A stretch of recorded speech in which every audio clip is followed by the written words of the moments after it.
Boa noite a todos. Presidente dessa casa, doutor Marcelo. Muito obrigada. Tá ótimo. Demais vereadores, vereadoras, aos presentes, também aos que nos assistem, das suas casas, aí pelos canais remotos dessa Casa Legislativa. Já anunciaram o meu nome, e eu também preciso só reforçar e demarcar que também falo em nome de um movimento social da cidade, o coletivo Movimento Popular Maria Gerúncia de Jesus, um coletivo que eu acredito que os senhores já receberam um convite para a inauguração da nossa sede, logo mais no dia 20 de fevereiro, estão todos convidados lá no Jardim Vante, um espaço aí que iniciamos antes da pandemia, resistimos, sobrevivemos e estamos tentando tocar algumas ações, com o objetivo aí de participação e educação popular na comunidade. Além de estar falando em nome desse coletivo, acho que também é importante agradecer por esse espaço onde a população, o munícipe, pode estar aqui e dialogar com os senhores, pensar algumas coisas. É importante trazer a voz da população nesse espaço. Então, sempre importante reconhecer a conquista que é a Tribuna Livre na Câmara Municipal de Porto Feliz. Além de membro aí de um movimento social, também estou, enquanto cidadã, trabalhadora, servidora pública, assistente social, trabalhadora do SUAS, Sistema Único de Assistência Social. Temos o SUS, tão conhecido entre nós, a pandemia reforçou e demarcou muito bem esse lugar na vida da comunidade. O que é o SUS, o papel dele, seus programas, seus serviços, SUAS, Sistema de Assistência Social, ainda a gente não alcançou esse mesmo entendimento, infelizmente. Ainda é muito confuso, muito ambíguo, de muita confusão ainda, do que significa assistência. Eu costumo dizer, senhores vereadores e vereadoras, que o grande problema da assistência social, do SUAS, é o desconhecimento, o desentendimento e a falta de planejamento. Na assistência, a gente trabalha com as famílias, sobretudo as mais vulneráveis socialmente, e os membros que compõem essas famílias. Entre elas, crianças e adolescentes. Por isso que eu pedi a pauta, a matéria aí, criança e adolescente, para pensarmos um pouquinho com os senhores. E agradeço a sensibilidade de incluir e acolher essa pauta e essa questão nos trabalhos dessa casa. Então, é uma honra, inclusive, estar começando a sessão junto com vocês aí dos trabalhos desse ano e que seja possível pensar a questão da infância e juventude no nosso município, como que está a oferta desses serviços para a proteção integral dessas crianças. Não é nenhuma data comemorativa. Segundo o último IBGE, e aí com as ressalvas da defasagem desse dado censitário, temos aí um problema de demora de atualização dos dados. Porto Feliz registra ainda no seu IBGE 10.700 crianças de 0 a 14 anos.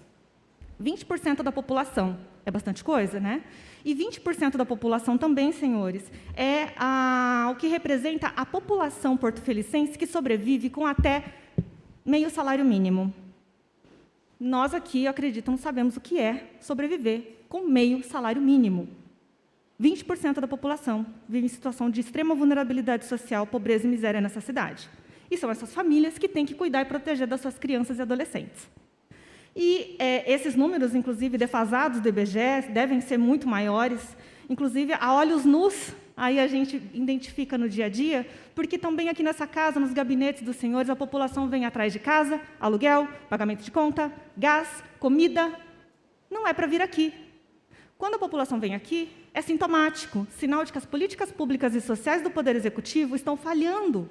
E aí a população ela vem buscar na Casa Legislativa, onde não é para buscar. E no social, no SUAS, Sistema de Assistência, essa demanda aumentou também por demais. Eu vou subir só um pouquinho, que eu estou baixando o meu pescoço. Essa população também aumentou muito no SUAS. Então, os senhores pensem, uma demanda que aumentou por demais, advindo com a pandemia, agravado com a pandemia, para atendimento em unidades onde o seu contingente efetivo não foi aumentado, não tivemos aumento de RH. Inclusive, eu gostaria de parabenizar o presidente dessa casa. Eu estava olhando os dados, a nossa Casa Legislativa tem 90% do seu quadro provido. Provimento dos servidores, 90%. E a prefeitura? 64% de quadros providos. Como é que a gente vai dar conta de uma demanda que não para de aumentar? Não é verdade?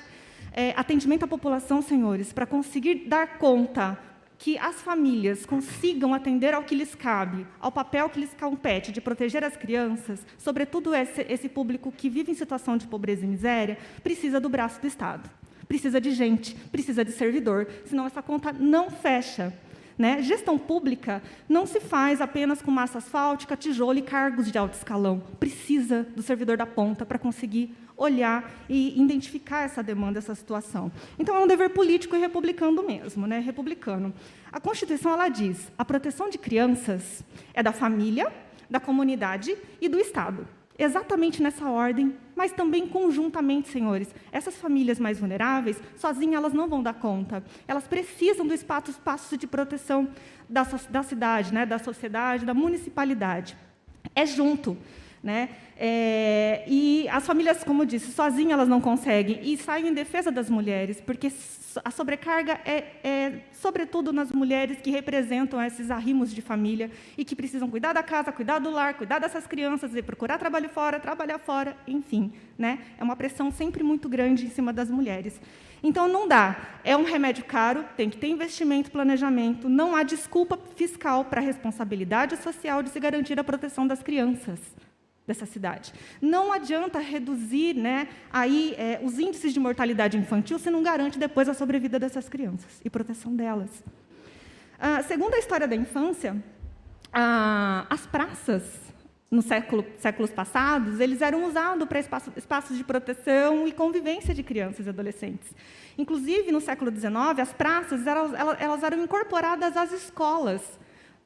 Veja, por exemplo, a Praça da República, em São Paulo. Né? Eram antigas praças que incorporavam as escolas.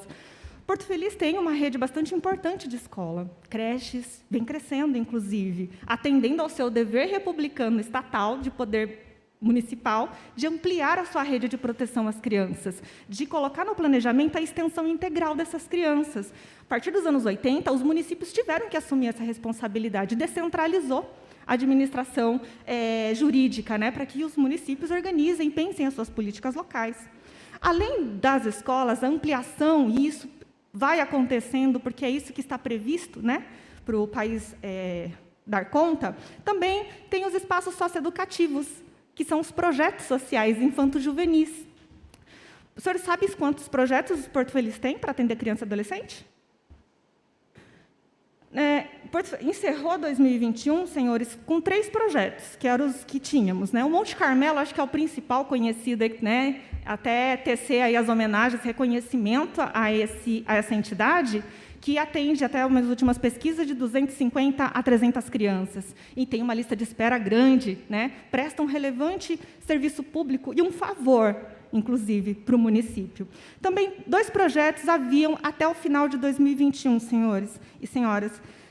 O projeto Espaço Amigo, que atendia crianças lá no Jardim Vante e adjacências, Jequitibás, né? E também o projeto ABC, que veio do extinto projeto ABB, que muitos conheciam. Quantos adultos, colegas nossos, passaram por esses projetos, né? E foram fundamentais para o desenvolvimento dessas pessoas hoje. Juntos, Espaço Amigo e Projeto ABC atendiam mais de 320 crianças na cidade, para essas famílias terem a sua rede de amparo e proteção e poderem cumprir com o seu papel de cuidado depois, porque precisa do braço do Estado. Como a gente pensou aqui, sozinhas essas famílias não dão conta, elas precisam desses espaços, precisam da manutenção desses espaços. E só uma ressalva, senhores, estou dentro do meu tempo. Esses projetos, historicamente, eles estão vinculados ao SUAS, que sabemos, Sistema da Assistência Social. Eles são projetos de contraturno escolar. O nome diz, escola. Eles têm uma metodologia pedagógica, todo um processo que serve de extensão integral, de atividade, de oferta integral para essas crianças e adolescentes. Né? Mas fica aí dentro da pasta da assistência, que já tem pouquíssimos recursos, inclusive, né? E não é nem da sua alçada e competência lidar com esse tipo de demanda, mas faz porque precisa fazer, e os municípios, quanto menos entendimento, conhecimento técnico-operativo da política do SUAS e planejamento, continua mantendo dentro da sua estrutura aquilo que não lhe cabe. Não estou falando aqui de encerrar esses projetos, mas de fazer um planejamento e transição adequada para quem lhe compete, que é a educação. Né? Porto Feliz inicia, senhores, 2022, fechando Esses dois principais projetos sociais infanto-juvenis, fechando o Espaço ABC e o Espaço Amigo e o Projeto ABC. Estão suspensos desde a pandemia. Suspendeu durante a pandemia, assim como educação, assim como serviços de grupos na assistência, assim como atividades grupais também dentro do próprio SUS e outros espaços, né? Não há resposta nem previsão para a retomada desses projetos. Tempo não faltou, senhores. Tempo não faltou. A educação também suspendeu esses projetos e está voltando, teve o protocolo e o planejamento para o retorno presencial. Como é que suspende, fecha a Proset e vai desassistir mais de 320 crianças na cidade sem planejamento? E onde que vão bater essas famílias? Aqui nos gabinetes dos senhores e lá na porta da assistência social. Nenhuma satisfação foi dada, a prefeitura não lançou nenhuma nota, nenhuma transparência explicando o motivo dos fechamentos desses projetos. E a desculpa vai ser a pandemia. A pandemia agora tem virado desculpa, inclusive, para muita coisa, né? Para se fechar e não reabrir, não é verdade? Falta de RH. Claro, 69% do seu quadro provido apenas na prefeitura, e não se abre concursos e não preenche esses quadros, como é que vai conseguir manter aquilo que lhe compete? Não é à toa que a miséria, a situação de pobreza vem aumentando, incomodando bastante a gente, mas precisa ter investimento e planejamento, senão essa conta não fecha. Como eu disse, mais de 320 crianças ficarão aí desassistidas. Onde era o projeto ABC, senhores vereadores? Foi divulgado nas redes sociais, será a Guarda Municipal. Concluindo, estou no último parágrafo, presidente. Onde era o projeto ABC, será a Guarda Municipal. É sintomático, não me estranha, porque demonstra a mentalidade adoecida e invertida de uma gestão municipal. O filósofo grego Pitágoras, ele já disse: educai as crianças para não precisar puni-las lá na frente. Infelizmente, né, Porto Feliz aí não está muito feliz na proteção e gestão de proteção às crianças e adolescentes, né? Como eu disse, as praças que antigamente serviam de espaços protetivos para as crianças, hoje em Porto Feliz revitalizadas aí de nada servem para as crianças, né? Por isso que eu peço sensibilidade dos senhores para que lutem para não fechamento desses projetos e adequado planejamento e data. Cadê o protocolo de retorno com prazo, data e transição para a política de educação? Muito obrigada. Obrigado.